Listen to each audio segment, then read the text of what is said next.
बिस्मिल्लाहिर्रहमानिर्रहीम अस्सलाम वालेकुम। आरिफाई डिजिटल में मां आहियां ग़ुलाम मुजतबा जोखियो। नज़र विझूं था ख़ासि ख़बरुनि ते। दुनिया में पाकिस्तानी शहरियुनि जो मोराल घटिजी रहियो आहे। 7 मुल्क वधीक 258 पाकिस्तान खे मुल्क बदर करे चुका आहिनि। तफ़सीली रिपोर्ट पेश कंदासीं। लबनान जी जिहादी तंज़ीम हिज़्बुल्लाह खे फ़ौजी हमलनि खां पोइ सख़्त मायूसी ऐं सियासी धक लॻा आहिनि। पार्लियामेंट अमरीकी जनरल जोसेफ ओवन खे सदर चूंडे वरितो आहे। इसराइल ऐं अमरीका खे लबनान में हिकु ॿी कामयाबी मिली वई आहे।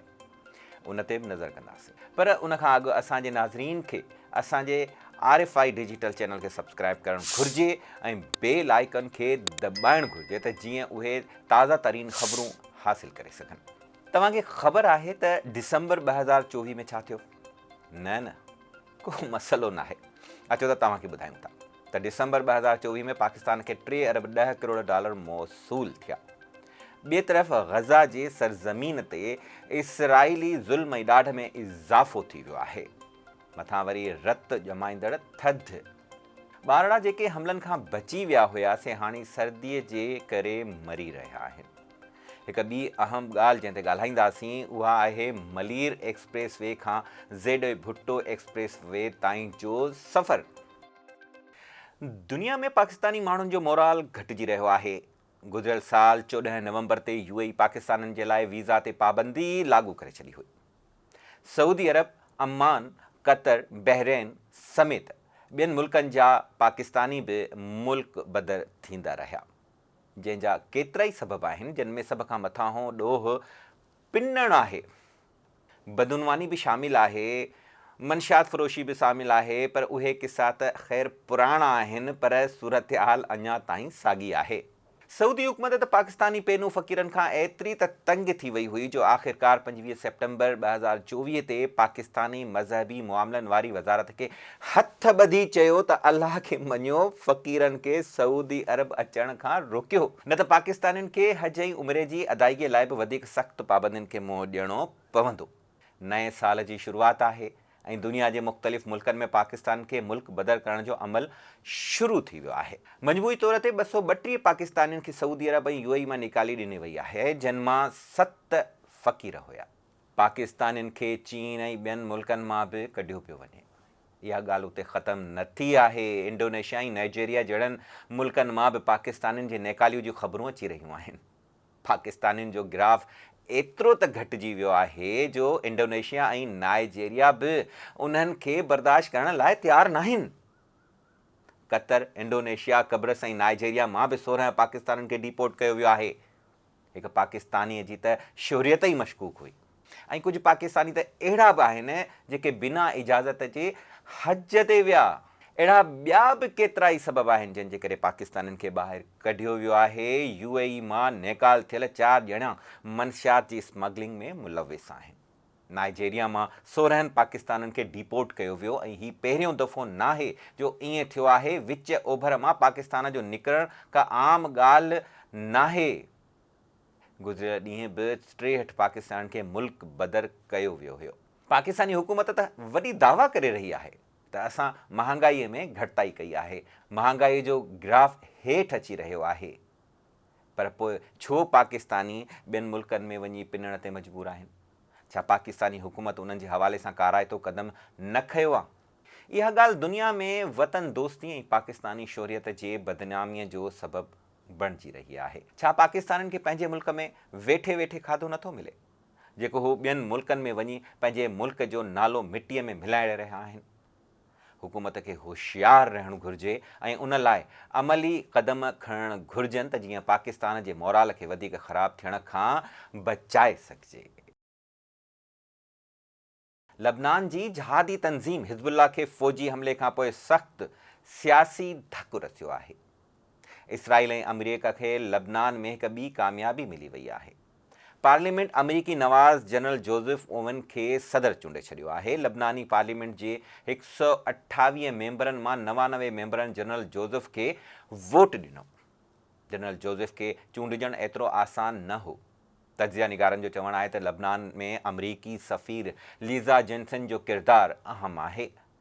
उन मक़सद लाइ हुनखे हिकु अहम अरब मुल्क जी हिमायत हासिल हुई। ॿिए तरफ़ इसराइली माफ़िया पिणु तमामु घणी सरगर्म हुई। 2022 खां ख़ाली थियल उहिदे ते हिकु मग़रिबी सदर जो चूंडजणु हिज़्बुल्लाह लाइ वॾो सियासी धकु आहे। 2022 में माइकल ओवन मुल्क जे माली मसइलनि खे हल करण में नाकाम थियण खां पोइ इस्तीफ़ा ॾिनी हुई। मौजूदा सदर जे अचण सां लबनान में गेम हिज़्बुल्लाह जे हथनि मां निकिरी इसराइल ऐं अमरीका जे हथनि में अची वई आहे। इसराइली वज़ीर ख़ारजा गिडियोन सारनी सोशल नेटवर्किंग वेबसाइट ते ख़ुशीअ जो इज़हार बि कयो आहे। ईअं थो लॻे त हिज़्बुल्लाह जे लाइ हर ॾींहुं मुश्किलातुनि में इज़ाफ़ो थी रहियो आहे। हिज़्बुल्लाह जे 1400 महीननि खां जारी इसराइल ख़िलाफ़ मुज़ाहिमत में हिज़्बुल्लाह खे पहिरियों ई नाक़ाबिले तलाफ़ी नुक़सान पहुची चुको आहे।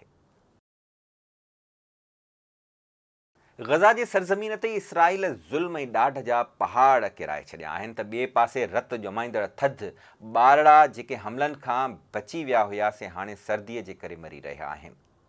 बेगुनाह फ़लस्तीनियुनि जे खून जो वहिकिरो अञा ताईं बंदि न थी सघियो आहे। पोप फ्रांसिस जी ख़ौफ़नाक वार्निंग त गज़ा जे मासूम ॿारनि जे मौत, इस्पतालुनि जी तबाही ऐं शहर जे तबाहीअ ते हुन रड़ियूं कयूं आहिनि। हुन इसराइली बमबारीअ खे नाक़ाबिले क़बूल करार ॾिनो ऐं फ़लस्तीन जे बिगड़जंदड़ सूरत हाल खे शर्मनाक करार ॾींदे दुनिया खे हैरान करे छॾियो आहे।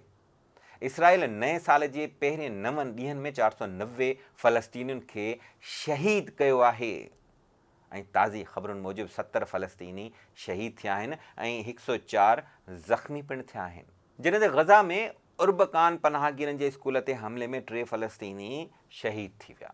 दीर उल बला में हिकु घर ते हमले में 5 ॼणा शहीद थी विया। ईसाइनि जे रूहानी अॻवान पोप फ्रांसिस वेटिकन सिटी में सुफ़ारतकारनि खे पंहिंजे सालियाने ख़िताब में गज़ा जी सूरत हाल ते सख़्तु कावड़ जो इज़हार कंदे चयो त इसराइली बमबारी कंहिं बि सूरत में क़बूल नथी करे सघिजे।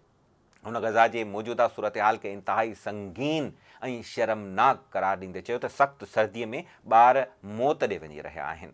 इस्पतालुनि ऐं इंफ्रास्ट्रक्चर जी तबाही मासूम माण्हुनि खे वधीक मुश्किलात में विझी छॾियो आहे।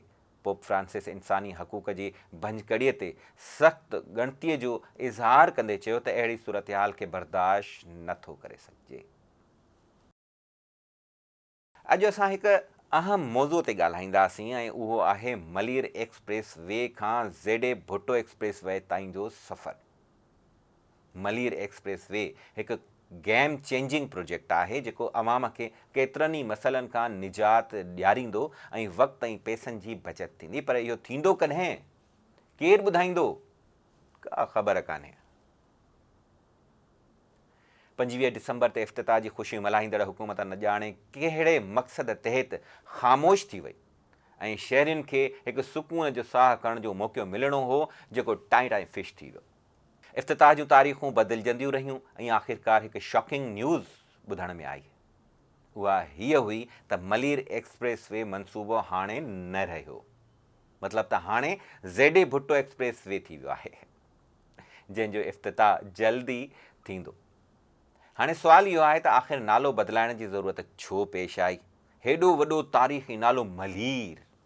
ख़ैर इहो त हाणे उन जा कर्ता धर्ता ई ॿुधाए सघनि था त उहे हक़ीक़तूं कहिड़ियूं हुयूं। असां लाइ त बसि सभु कुझु सुठो ई हूंदो आहे त जेको थी रहियो आहे उहो सुठो आहे। असांखे रुॻो इंतज़ारु करिणो आहे त पाण खे आसानी पहुचंदी त सही, पर कॾहिं? इन सां गॾु हिन वक़्तु ताईं जो ख़बरूं पंहिंजी पुॼाणी ते पहुतियूं। ग़ुलाम मुजतबा जोखियो ऐं न्यूज़ टीम खे इजाज़त ॾींदा। अल्लाह निगहबान।